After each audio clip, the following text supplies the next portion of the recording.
Assalamualaikum warahmatullahi wabarakatuh.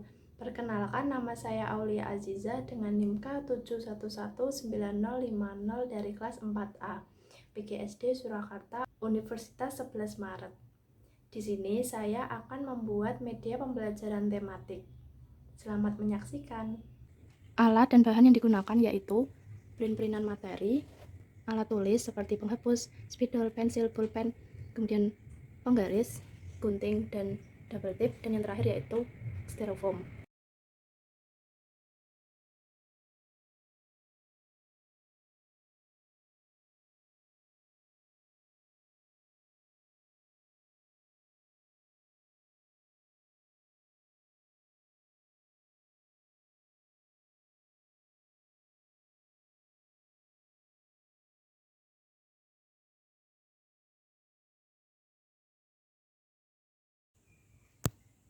Ini adalah potongan materi yang selesai digunting.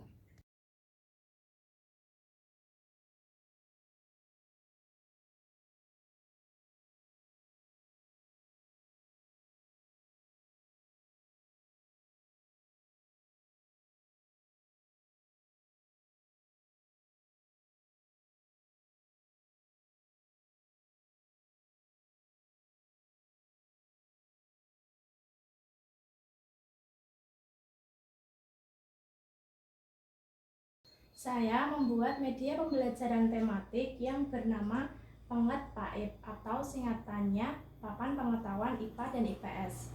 Media pembelajaran ini diambil dari materi kelas 5 sekolah dasar, tema 5 tentang ekosistem, subtema 3 tentang keseimbangan ekosistem.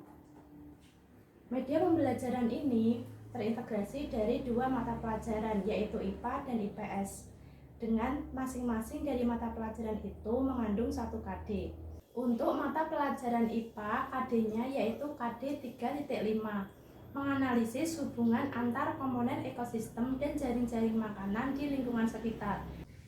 Untuk mata pelajaran IPS yaitu KD 3.1, mengidentifikasi karakteristik Indonesia sebagai negara kepulauan atau maritim dan agraris serta pengaruhnya terhadap kehidupan ekonomi, sosial, budaya, komunikasi, serta transportasi. Untuk yang pertama, negara Indonesia disebut sebagai negara kepulauan karena tampak pada gambar negara Indonesia terdiri dari berbagai pulau, yang jumlahnya yaitu 17.504.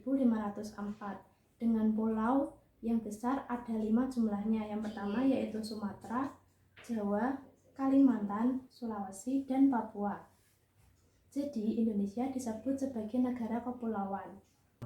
Indonesia disebut sebagai negara maritim karena terlihat pada gambar negara kepulauan karena tampak pada gambar negara Indonesia terdiri dari berbagai pulau, yang jumlahnya yaitu 17.504. Dengan pulau yang besar ada 5 jumlahnya. Yang pertama yaitu Sumatera, Jawa, Kalimantan, Sulawesi, dan Papua. Jadi Indonesia disebut sebagai negara kepulauan. Untuk sebagai negara ya,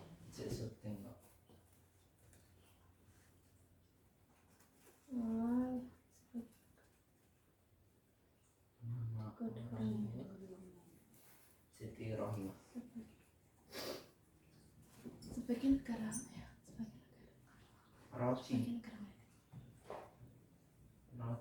Indonesia disebut sebagai negara maritim karena terlihat pada gambar 2/3 dari wilayah Indonesia terdiri dari air, sehingga negara Indonesia disebut sebagai negara maritim.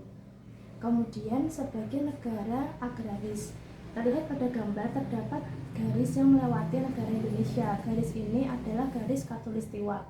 Garis khatulistiwa menyebabkan Indonesia memiliki 2 musim saja, yaitu musim kemarau dan musim penghujan.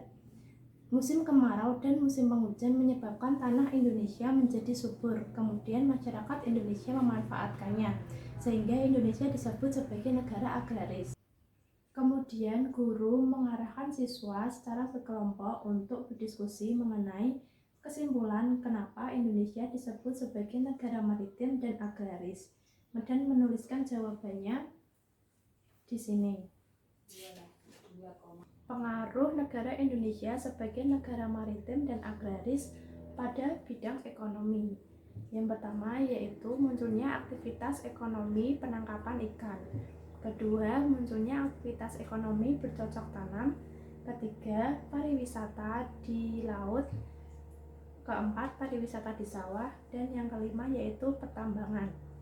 Kemudian pada bidang komunikasi, orang zaman dahulu menggunakan surat menyurat untuk berkomunikasi dengan orang lainnya. Akan tetapi sekarang orang sudah menggunakan handphone.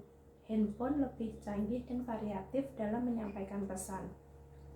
Kemudian pada bidang sosial budaya menyebabkan memunculkan banyak suku-suku karena Indonesia terdiri dari berbagai pulau yang berbeda. Dari suku-suku tersebut lahirlah budaya yang berbeda pula, baik meliputi pakaian adatnya, tarian adatnya, ataupun upacaranya.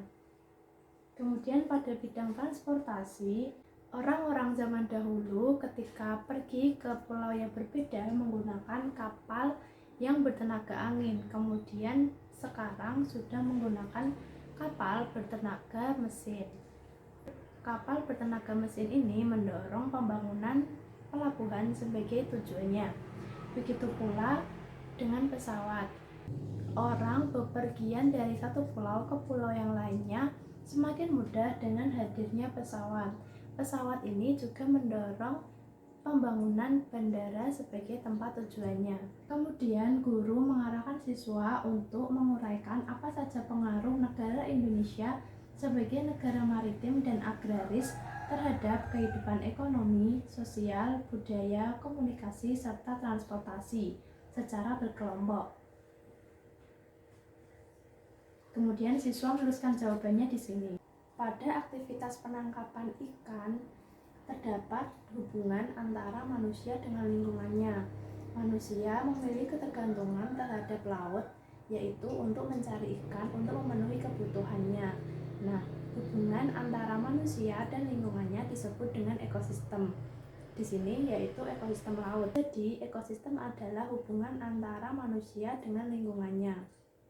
Ekosistem terdiri dari dua komponen, yaitu komponen abiotik dan komponen biotik. Komponen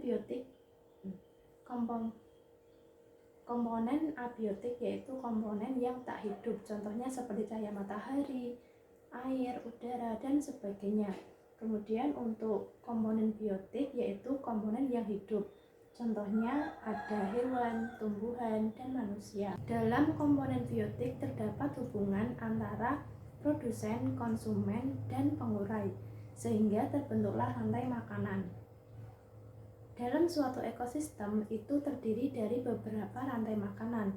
Nah, sebutan untuk beberapa rantai makanan disebut dengan jaring-jaring makanan. Di sini guru mempunyai beberapa hewan dan tumbuhan. Guru mengarahkan siswa secara berkelompok untuk menyusun bagaimana posisi hewan-hewan dan tumbuhan ini di jaring-jaring makanan dan menuliskannya di sini. Hubungan antara makhluk hidup yang khas disebut dengan simbiosis. Terdapat 3 simbiosis. Yang pertama yaitu simbiosis mutualisme. Simbiosis mutualisme adalah hubungan antara dua makhluk hidup yang saling menguntungkan. Kemudian simbiosis komensalisme yaitu hubungan antara dua makhluk hidup yang satu merasa untung, yang lainnya tidak dirugikan. Kemudian simbiosis parasitisme yaitu hubungan antara dua makhluk hidup yang menguntungkan salah satu pihaknya saja. Kemudian guru mengarahkan siswa untuk berdiskusi apa perbedaan dari ketiga simbiosis ini. Siswa kembali menuliskan jawabannya di lembar yang sudah tersedia.